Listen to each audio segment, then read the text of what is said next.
Saludos cordiales a todos nuestros amigos, hermanos, estudiantes del Seminario Bíblico La Hermosa. Vamos a considerar ahora en esta ocasión el libro de Oseas, capítulo 1. Y como estamos desarrollando el libro de profetas, libros proféticos, este es el curso, entonces ahora nos tocó hablar de Oseas. Es un libro bastante interesante, pero cuando nos centramos en la investigación hay muchos puntos controversiales, pero que tiene un mensaje en general. Ya hemos visto, habiendo conocido un poco el contexto histórico, podemos describir o analizar, ¿no?, que el tema central que va desarrollando en este libro es la misericordia de Dios a un pueblo que, aunque ha pecado muchísimo, se ha apartado del Señor, ha sido infiel de muchas maneras, pero Dios sigue mostrando su misericordia. Yo creo que la intención del escritor Oseas es mostrar al pueblo de Israel cuán grande es la misericordia de Dios. Por eso vamos a ir a Oseas capítulo 1. Esperamos avanzar algunos capítulos en esta ocasión sobre el libro de Oseas.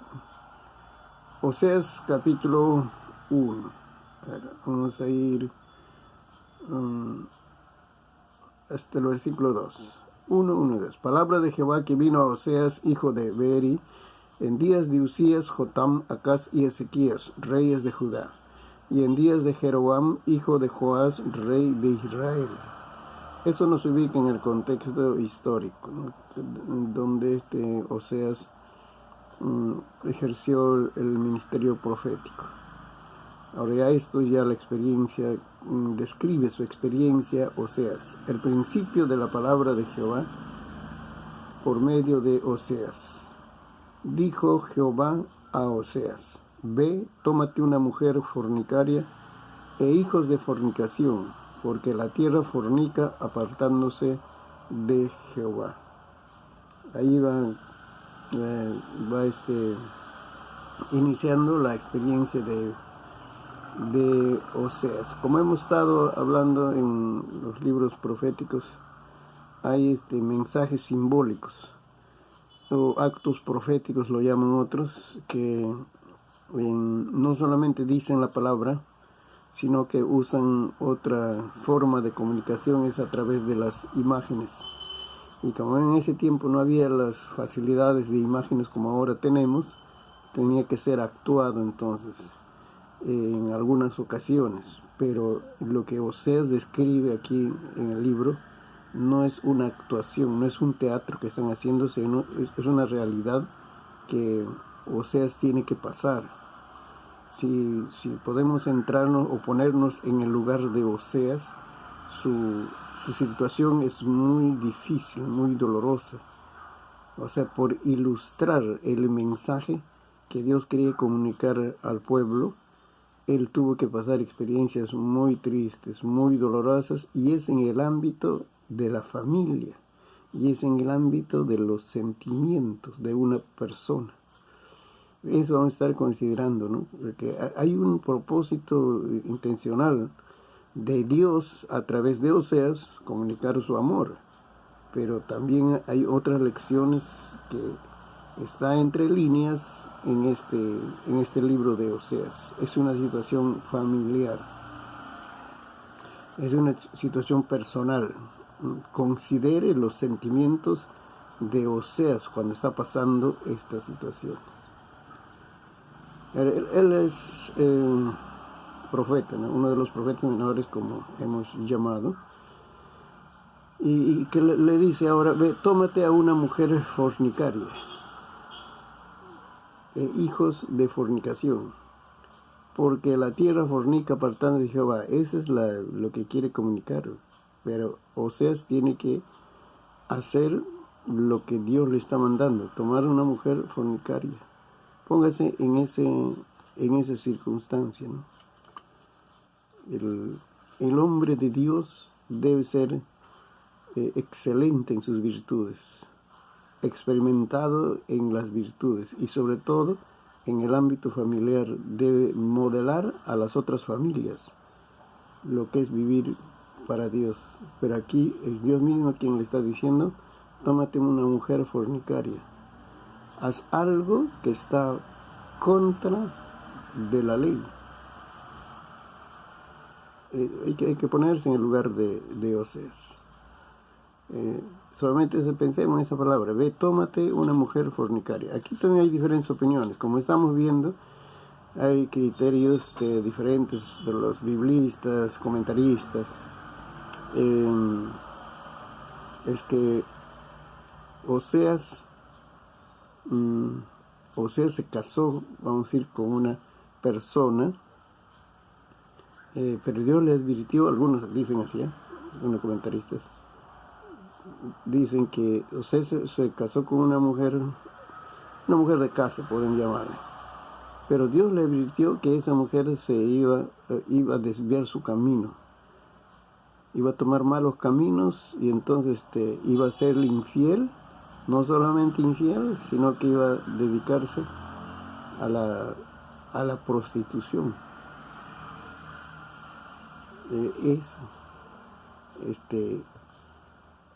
Y algunos opinan así.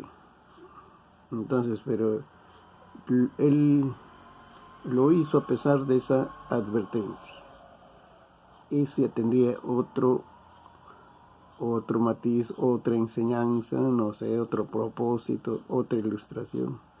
Pero aquí cuando le dice: ve, tómate una mujer fornicaria, esta es una orden.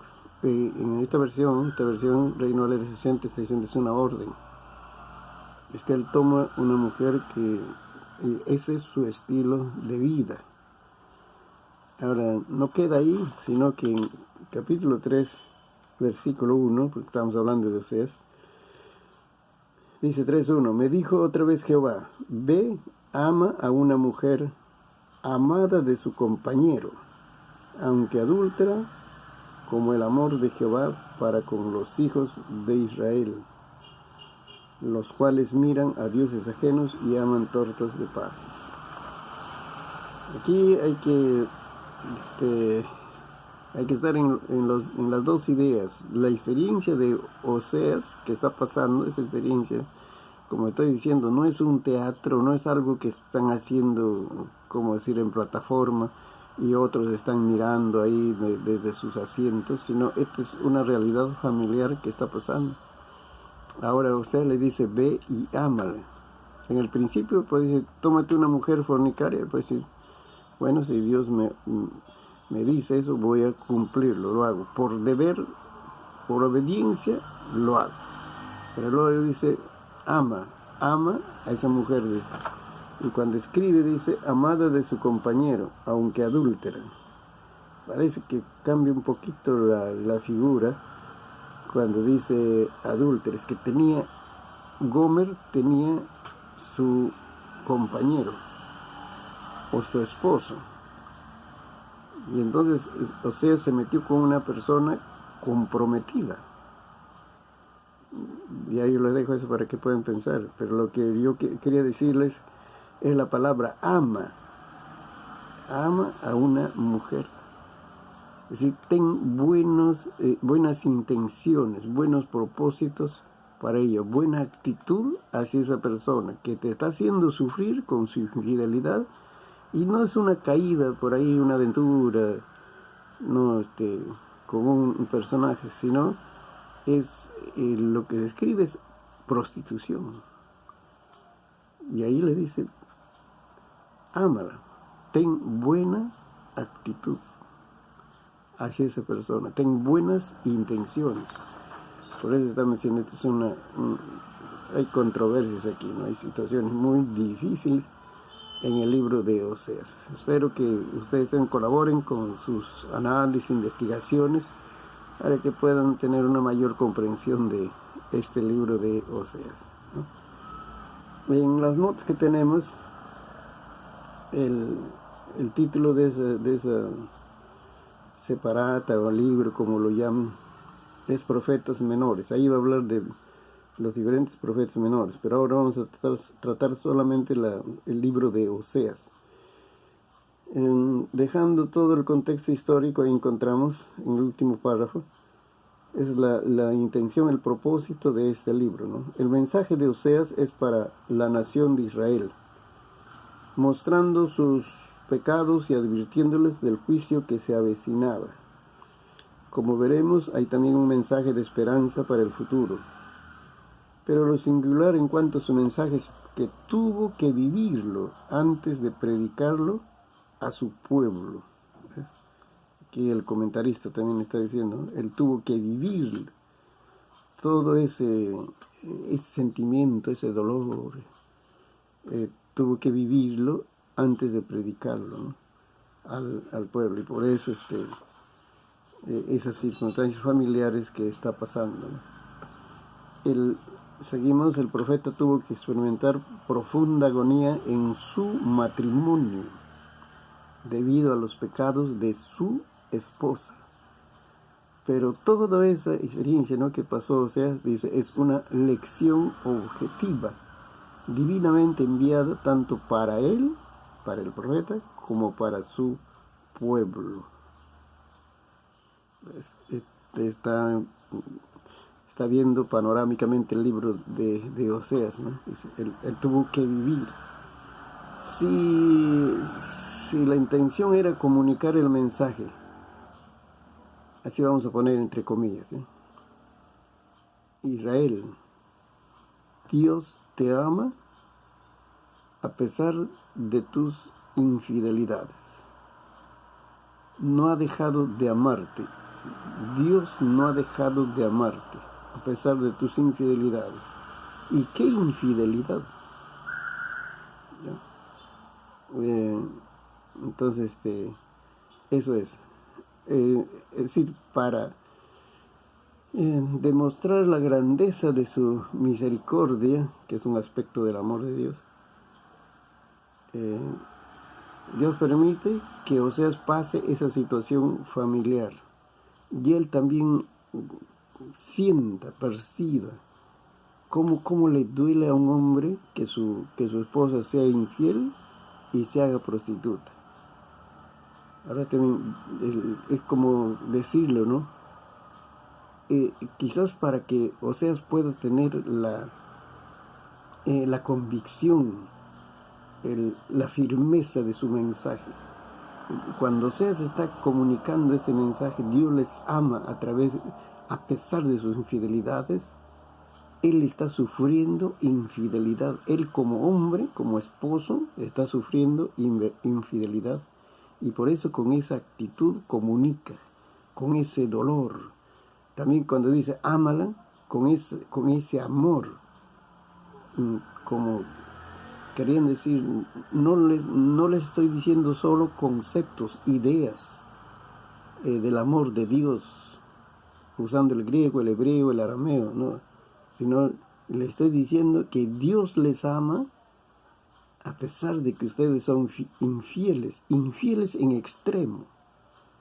Pero al decirlo, Oseas está sintiendo ese amor por su esposa infiel y va desviada en la vida familiar, o sea, una infidelidad exagerada.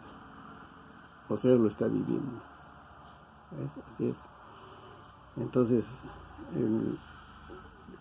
es bien difícil ponerse en ese lugar, ¿no? La primera división que nos propone, ¿no?, es lo que estamos comentando en nuestro material, abarca del capítulo 1 al 3.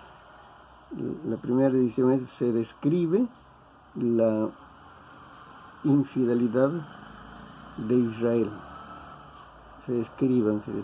En todo ello se describe. Pero vamos a ver primero, como mensaje prioritario tenemos que ver el amor, la misericordia de Dios. Eso tenemos que ver.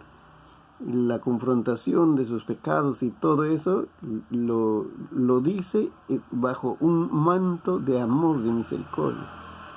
Otra cosa es que un predicador, un evangelista llame, ¿no? Describa los pecados de ese pueblo, pero realmente lo ama ese pueblo, tiene buenas intenciones para ese pueblo, le duele en su corazón a ese evangelista que ese pueblo se pierda, se vaya a la condenación eterna, o solamente le confronta con sus pecados porque él es evangelista, porque está cumpliendo su ministerio y porque está buscando éxito, prestigio en su ministerio.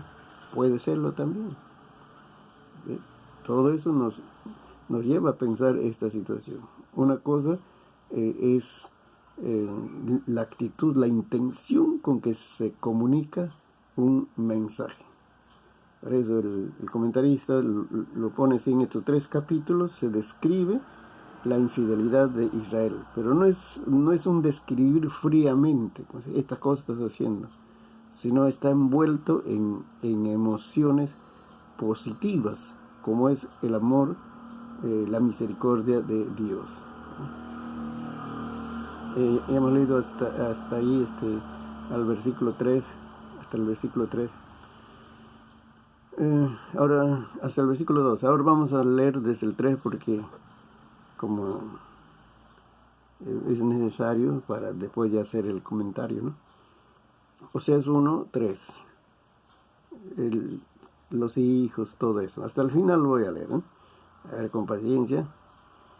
Fue pues y tomó a Gomer, hija de Diblaim, la cual concibió y le dio a luz un hijo. Y le dijo Jehová: ponle por nombre Jezreel. Ojo a los nombres, hay que tomar en cuenta los nombres, nos va a comunicar bastante mensaje. Y seguimos: porque de aquí a poco yo castigaré a la casa de Jehú, otro nombre importante, por causa de la sangre de Jezreel. Si usted desea, subraya ahí, ¿no? Y haré cesar el reino de la casa de Israel. En aquel día quebraré yo el arco de Israel en el valle de Jezreel. Punto. Hay un espacio histórico por ahí. Continúa el relato: concibió ella otra vez y dio a luz una hija, y le dijo Dios: ponle por nombre Lo Ruama, que significa no compadecida, porque no me compadeceré más de la casa de Israel, sino que los quitaré del todo. Ahí está la confrontación con el pecado. Mas de la casa de Judá tendré misericordia, y los salvaré por Jehová su Dios. Y no los salvaré con arco, ni con espada, ni con batalla, ni con caballo, ni jinetes. Otro espacio, otro paréntesis, podemos decir, histórico. Después de haber destetado a Lo Ruama, concibió y dio a luz un hijo. Bien. Y dijo Dios: ponle por nombre Loami. ¿Qué significa? No pueblo, Loami, no pueblo mío, ¿no? No pueblo mío. Ese lo es un negativo, ¿no? No pueblo mío significa. Porque vosotros no sois mi pueblo, ni yo seré vuestro Dios. Con todo, será el número de los hijos de Israel como la arena del mar, que no se puede medir ni contar, y en el lugar en donde les fue dicho: vosotros no sois pueblo mío, les será dicho: sois hijos del Dios viviente. Y se congregarán los hijos de Judá y de Israel, y nombrarán un solo jefe, y subirán de la tierra, porque el día de Jezreel será grande. Ahí encontramos ya un mensaje de solución, de esperanza, en los 2 últimos versículos. Ya, entonces vamos viendo nuestro comentario, ¿no? Para enlazar la idea sobre los hijos de Oseas y Gomer. Vamos viendo, ¿no? Dice, este es el punto de vista del comentarista, pero este comentarista es, vamos a verlo.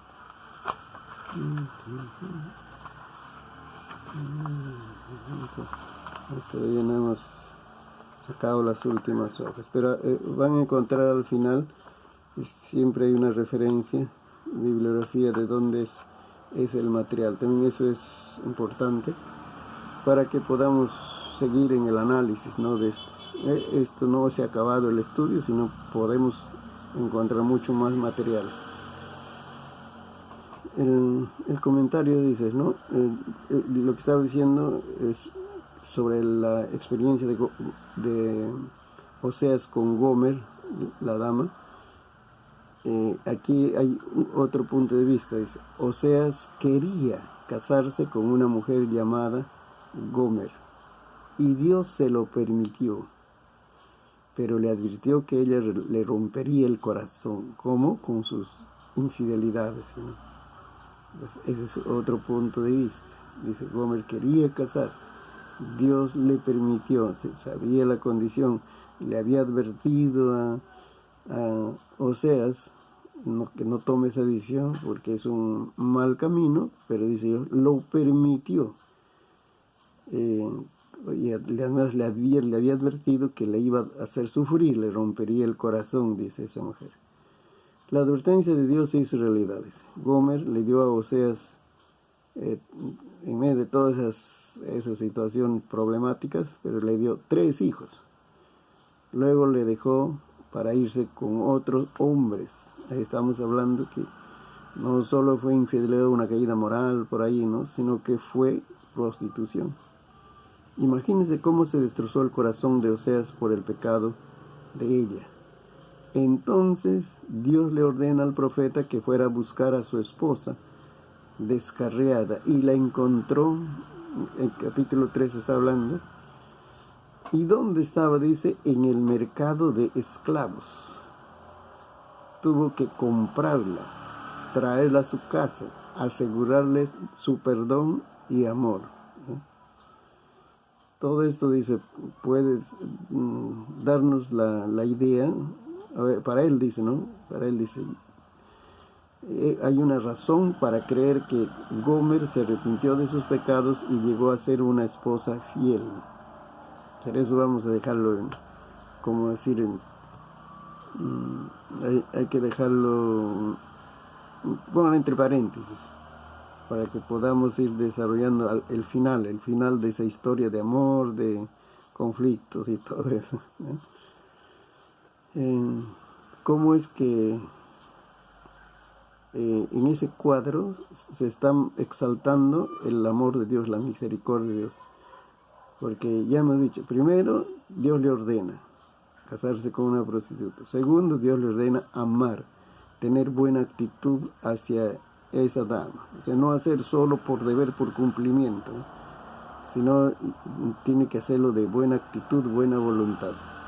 Y aquí lo que encontramos, otro asunto es que por andar tan descarriado en asuntos morales, sexuales, llegó a ser esclava.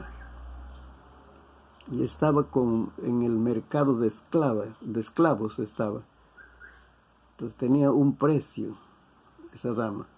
¿Y qué hizo? Entonces lo rescató. Entonces, o sea, tuvo que pagar. A ver,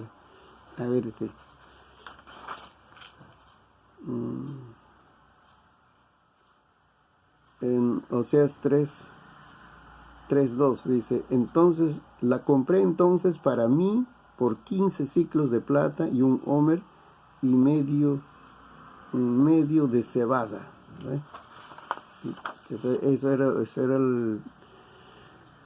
una costumbre que había, ¿no?, que se podía comprar personas en esta condición de esclavos y vender también.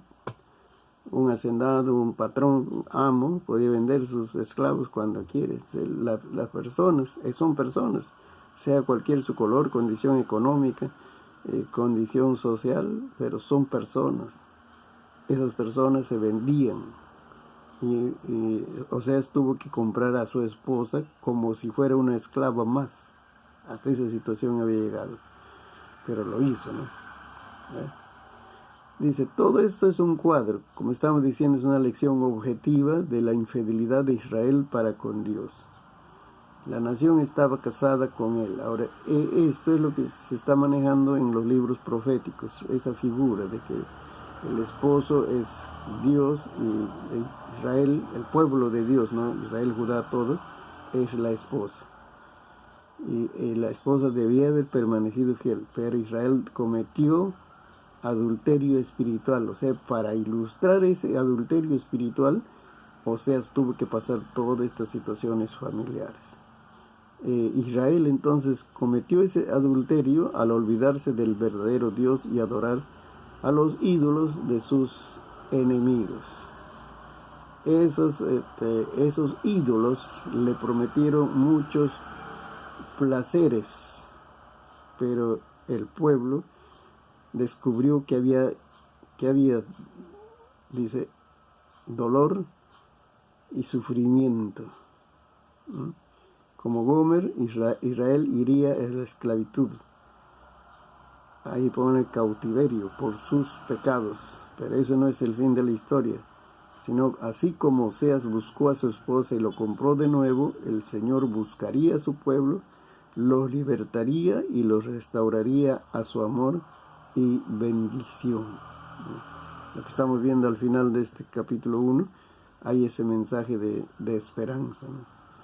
Pero quien iba a ser la parte de la solución a este problema era el esposo, que tenía que amarla, buscarla, comprarla, prometerle, aquí dice perdón y amor, ¿no? Tenían que prometerle perdón y amor. A ver,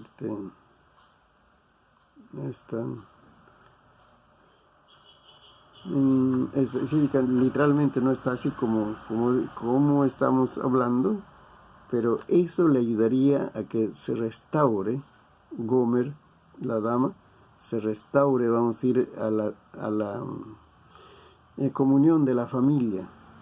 Y ahora nos toca hablar de los hijos. Se puede trazar la historia de Israel, aún los nombres de los hijos puede estar dándonos una lección, ¿no?, de la historia de Israel, casi como pasos precisos que se está dando, ¿no?, en la condición. Con el nombre de Jezreel, recuerden eso, vamos a explicarlo luego un poco, del versículo 4, que significa esparcido, refiriéndose al tiempo que Dios esparcería a Israel entre las naciones. Ese es el castigo, la consecuencia de esas infidelidades, iba a llegar a esa situación de Jezreel, de esparcido, ¿no? Pero antes había pasado esto, lo ruama, el segundo nombre, que significa no compadecida, dando a entender que Dios retiraría su misericordia de la nación y le permitiría sufrir por sus pecados. Antes de que sean Jezreel, entonces, tuvo que pasar lo ruama. Dios tuvo que soltarles, como decir, ¿no? Apartó su misericordia. Eso no significa que los aborreció, que les vaya mal, no, sino es la reacción de su santidad ante el pecado. Cuando leamos en la Biblia la ira de Dios, yo también me he preguntado cómo un Dios santo puede tener enojo, un elemento negativo. No es una virtud, la ira, el enojo, el estar constantemente airado. Nosotros sí, porque tenemos naturaleza humana pecaminosa, expresamos eso, aún siendo santos, consagrados, reverendos y todo, se puede expresar ira, enojo, pero Dios es espíritu puro, en Él no hay naturaleza pecaminosa. Entonces, ¿cómo voy a expresar un antivalor? Solamente pude comprender de que es la reacción de su santidad ante el pecado, el juicio, el enojo, el castigo es la reacción de su santidad ante el pecado. Esto lo vamos a ir comprendiendo. Por eso cuando aquí yo dice, ¿no? Que Dios retiraría su misericordia, completa con la siguiente frase: le permitiría sufrir por sus pecados. Como decir, no puedo protegerte más porque has pasado ya el límite. Hasta aquí. Entonces le permite sufrir por sus pecados. Quiere decir, las consecuencias naturales de su desobediencia, rebelión, comenzaron a sufrir, la cual es cautiverio, esclavitud. Primero esclavitud espiritual, luego esclavitud bajo otro imperio. Tercero, otro nombre de sus hijos, Lo-Ammi, en el versículo 9 que está escrito. Eso significa no pueblo mío, indicando este tiempo presente, el programa de Dios, cuando Israel estaría fuera de la comunión con Dios y su pueblo no es su pueblo como una vez lo fue. Es decir, que se apartó de la comunión. No es como decir, no es como desheredarlo, quitarle el apellido, sino esta es una ruptura de comunión, porque Dios tiene un pacto con Israel y ese pacto no lo cambia la condición moral y espiritual de Israel, lo va a cumplir Dios siempre. Pero otra cosa es que ese pueblo de pacto disfruta de la comunión